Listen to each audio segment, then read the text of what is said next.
It was a Tuesday. It was cold, that kind of deep January cold that gets right into your bones, even when you've made sure the storm windows are shut tight. I remember because I had left my heavy wool coat draped over the chair, which I never do, and I put it on before I even got out of bed. It was 3 a.m. Again, I just sat there on the edge of the mattress, my feet dangling, staring into the dark. There wasn't a single sound, and yet I couldn't sleep. It had been, 2 years of this? 3? At my age, the timelines start to blur, I'll tell you that much. But what doesn't blur is that feeling of waking up at 3 o'clock on the dot, like somebody just tapped you on the shoulder, and no one's there. Well, today I'm going to tell you why that kept happening to me, and what I did about it, and what didn't work, and what finally did. Oh, and before I forget, because at 103, my memory isn't exactly what it used to be. If anything I share here helps you out, subscribe to the channel. It doesn't cost a dime, and it helps me keep telling these stories. As long as I have a voice, I've got things to say. Anyway, this whole 3 a.m. insomnia thing is nothing out of the ordinary when you reach a certain age. My neighbor Carol told me so, a very sensible woman from down the hall who had been dealing with the exact same thing for 20 years. She told me one day out in the corridor, wearing her blue polka dot robe and everything, "Maggie, the thing is, once you hit 70, your body forgets what a full night's sleep even looks like." And I said to her, "Well, Carol, what a raw deal we got." But that just didn't sit right with me. I've never been one to just accept it when people tell me something is normal, and I just need to tough it out. At this point in my life, with everything I've seen, I know darn well that normal is often just another way of saying, I have no idea how to fix it. So I started looking, and this is where we get to what I call the 3 doors, because I opened 3 of them, and behind every single one was a brick wall. The first door was herbal tea. I'd heard it my whole life. Chamomile, lemon balm, valerian root. "Maggie, just have a nice cup of chamomile before bed, and you'll see."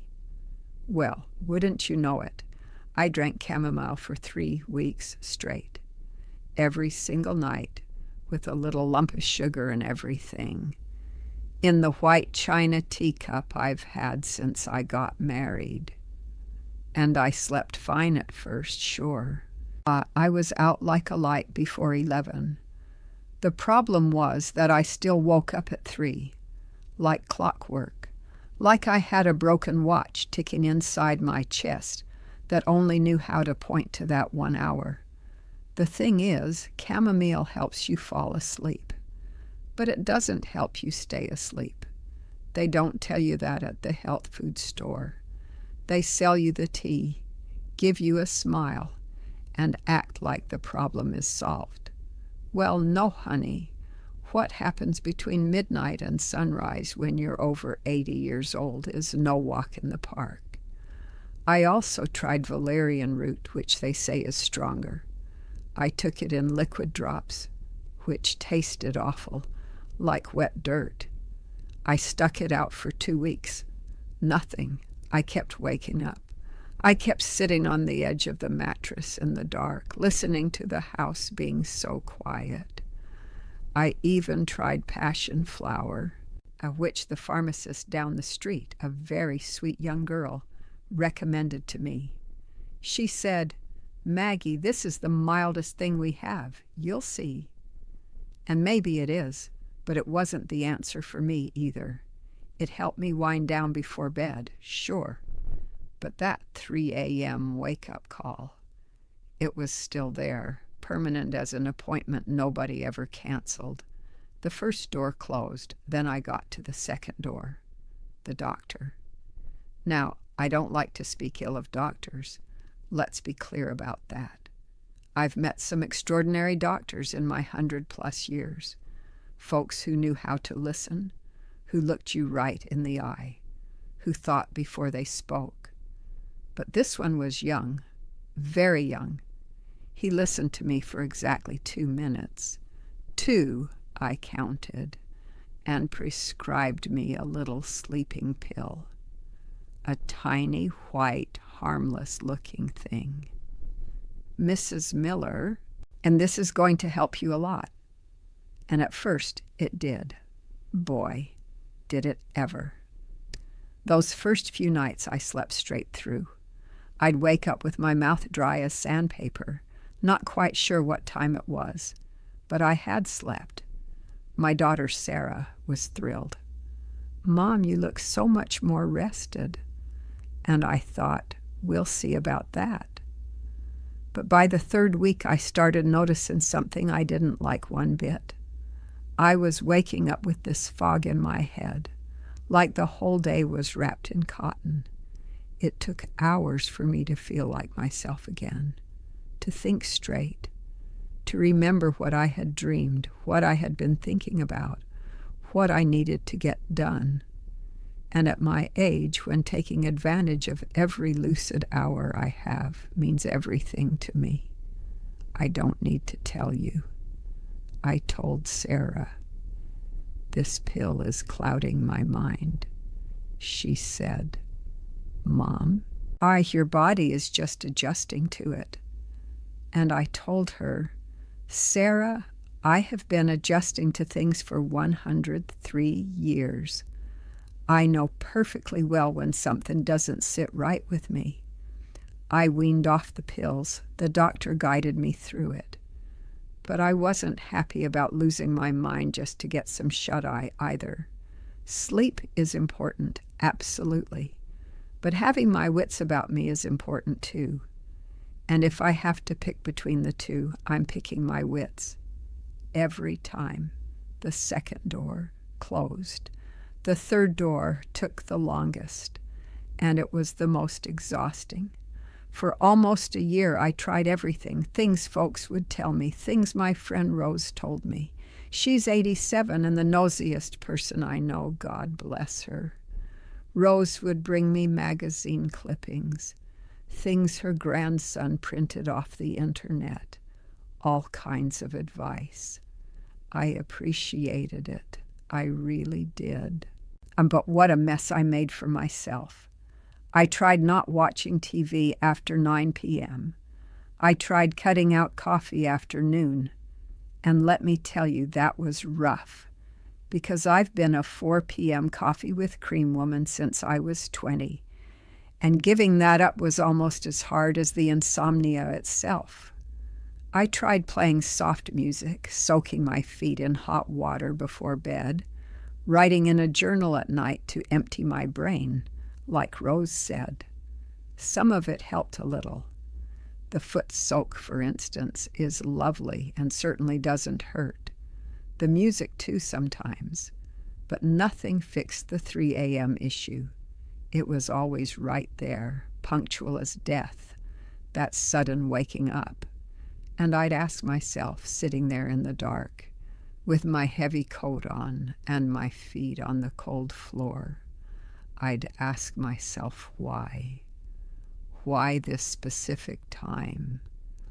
Why couldn't this body of mine, or which has survived the Great Depression, 3 moves, outliving 2 husbands, and who knows how many heartbreaks and joys, just sleep through the night? If you've watched this far, it's probably because this sounds familiar, because you've been through it yourself, or you're going through it right now. Stick around, because what comes next is the part nobody tells you about. The thing is, the answer didn't come from where I thought it would. It came from the last place I expected, from my nephew, Eric. Eric is 62. He's an engineer. He's lived in a fancy condo downtown since he got married. And he's one of those people who think they know everything just because they read a lot. Usually I listen to him politely and then do whatever I please. But that Sunday in November, as he was telling me about it between bites of pot roast in my kitchen, something made me pause. He said to me, "Aunt Maggie, do you know why you wake up at 3? It's melatonin. After a certain age, your body gets worse and worse at making it. And there's one food that has it naturally, one of the highest levels you can find. Cherries." I looked at him over my spoon.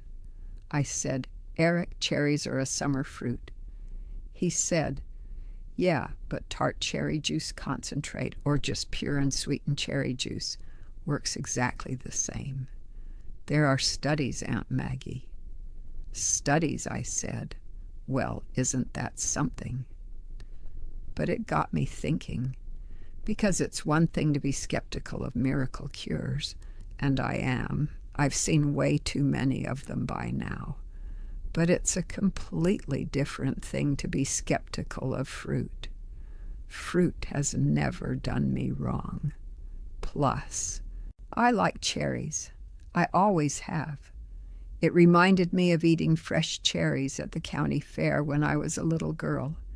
The ones my mother would buy for us on Sundays in those little paper cones, and we'd eat them while we walked around. So I thought, I have nothing to lose by trying it. What Eric explained to me was simple. Before going to bed, I drank a small glass, no more than a few ounces, of tart cherry juice, or a spoonful of the concentrate mixed into a glass of water. No added sugar, and I did it every single day for at least 2 weeks to see the effects. No magic pills. No herbal teas that taste like wet dirt. Nothing that clouds your mind the next morning. Cherry juice at 10 o'clock at night, every single day. And I went down to the grocery store, the one where everybody knows you and they treat you right. And I asked Mike in the produce section if he carried unsweetened tart cherry juice. He looked at me for a second, scratched his head, and said, "Maggie, you're in luck. I just got a shipment in from Michigan, nothing added." Night 1. I drank my little glass, went to bed, woke up at 3 a.m. Bad start, I thought. Night 2, same thing. Night 3, I woke up at 3:15 a.m. A small difference, but a difference. I know 10 or 15 minutes doesn't sound like much. To me, it was time I didn't have before. The 4th night, I slept until 4:20 a.m. I will remember that morning for the rest of my life. I woke up, looked at the clock, and thought, wow, this is a whole new schedule. By the 2nd week, I wasn't waking up until 5:30 or 5:45 a.m. And for me, after years of getting up at 3 o'clock on the dot, that was like striking gold. Quiet, private, mine.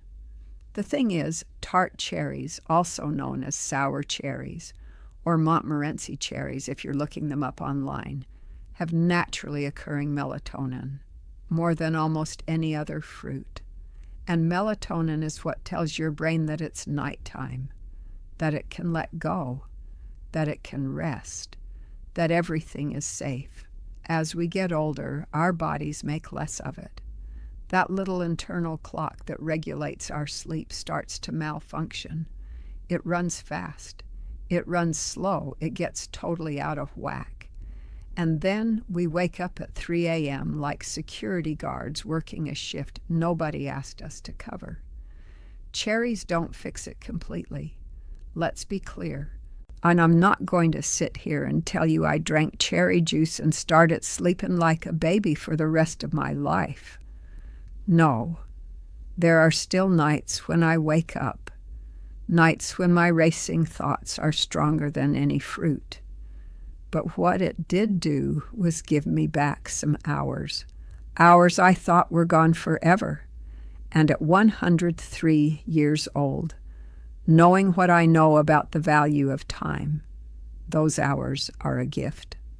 Now then, there are a few things I learned along the way that I want to share with you, because not everyone knows them, and I wish somebody had told me sooner.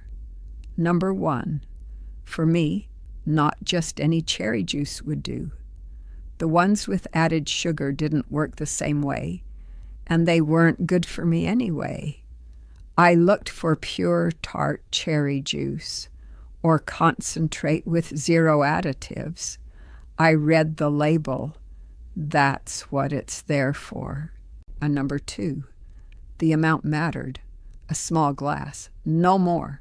I didn't go thinking that if I drank a giant tumbler of the stuff, I'd get more melatonin and sleep even better. It doesn't work like that.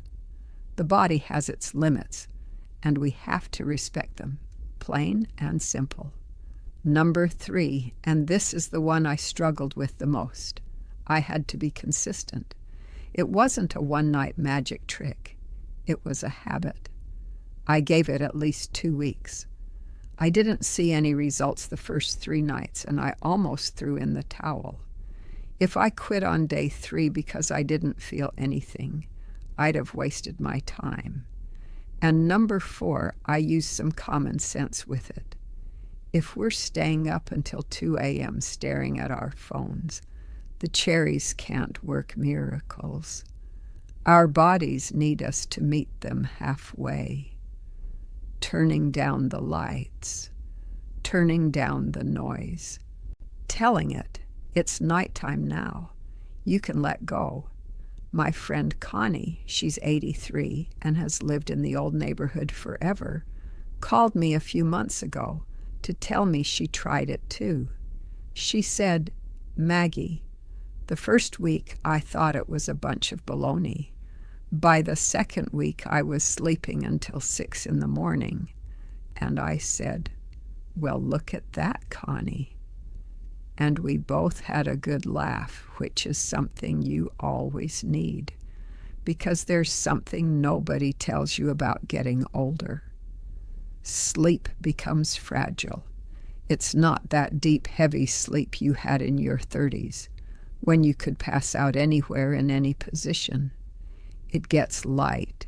It gets easily spooked almost, like your body goes on high alert at night without you even asking it to.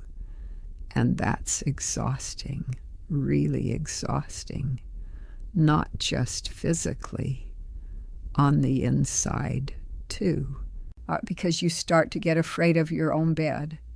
You lie down thinking, what time am I going to wake up tonight?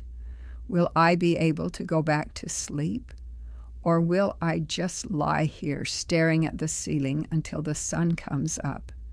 I have spent entire nights staring at the ceiling, thinking about my late husband, God rest his soul, thinking about my kids, thinking about Sarah, the things I've said to her, and the things I kept to myself, the things I did right, and the things I did wrong.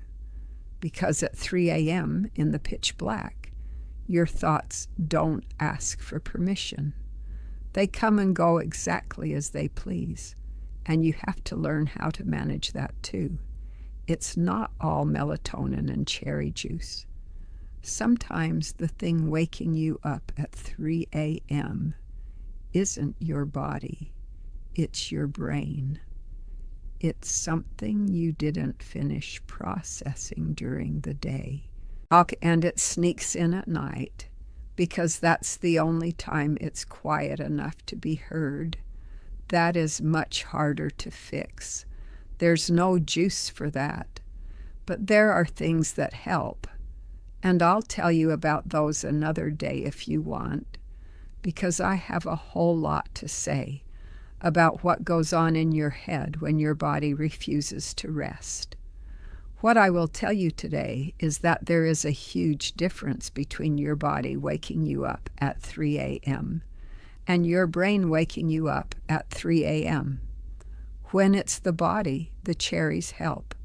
When it's the brain, You have to look inward, and that takes a different kind of bravery, the kind it took me a lot of years to learn how to have. Well, that's all I have for today. I told you about the chamomile, which didn't do what I needed it to do. I told you about the pills, which gave me brain fog, and I wouldn't trade a clear head for anything. I told you about everything I tried for a year, which helped a little, but never really got to the root of the problem. And I told you about the cherries, which came from the last place I expected, right out of my nephew Eric's mouth over Sunday pot roast, and gave me back hours of sleep I thought I'd lost for good. I'm not saying this is the cure-all for everybody. Heavens, no. Everyone's body is different. We're all different ages. What works wonders for me might not do a darn thing for you, but it certainly won't hurt you either. And at this stage in the game, that counts for a lot. But I will say this. If you've been waking up at 3 a.m. for a while now, don't just settle for someone telling you it's normal. Don't just throw your hands up and stop looking. Do your research. Ask your doctor. Try things. Your body is always trying to tell you something. You just have to learn how to listen to it without getting scared. It took me far too long to figure that out, and I'm realizing it pretty late in the game. What about you folks? Do you wake up at that hour too? 3 or 4 in the morning? What do you do when you can't get back to sleep? Write to me down below in the comments. I read everything you post. You know that. At 103, I've got plenty of time on my hands for it. And I like knowing that I'm not alone in this, which means you probably aren't either, even if at 3 a.m. sitting in the dark, it sure feels like you are.